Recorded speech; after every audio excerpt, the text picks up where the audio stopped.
সিলেট নগরীর কোতোয়ালি মডেল থানা পুলিশের দ্রুত অভিযানে অপহরণ ও মুক্তিপণ আদায়কারী একটি চক্রের ১০ সদস্যকে গ্রেফতার করা হয়েছে। এ সময় তাদের কাছ থেকে চাকু, কেচি ও লোহার রড উদ্ধার করা হয় এবং দুই ভিকটিমকে উদ্ধার করেছে পুলিশ। পুলিশ সূত্রে জানায়, গত ৮ মার্চ ২০২৬ তারিখে সন্ধ্যা প্রায় ৬টার দিকে কোতোয়ালি থানার তাঁতিপাড়া পয়েন্ট এলাকা থেকে সুহেল সরকার নামের এক যুবককে ১৪ থেকে ১৫ জন দুর্বৃত্তরা জোর করে তুলে নিয়ে যায়। পরে তাকে তাঁতিপাড়ার নাজমা নিবাস নামে ৫৬ নম্বর বাসার দ্বিতীয় তলায় তাকে নিয়ে আটক রাখা হয়।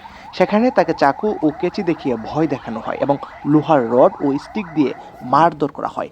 পরে তার কাছ থেকে ৫০,০০০ টাকা মুক্তিপণ নেওয়া হয় এবং তার ব্যবহৃত একটি মোবাইল ফোনও নিয়ে যায়।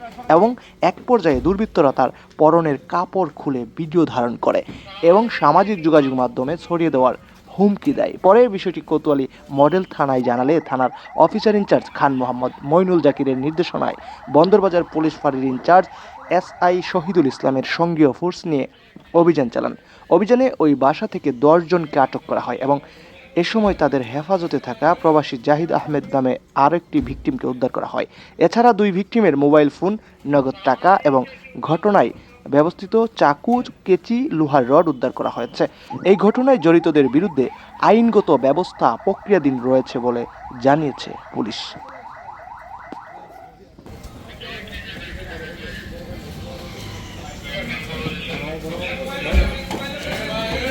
এবার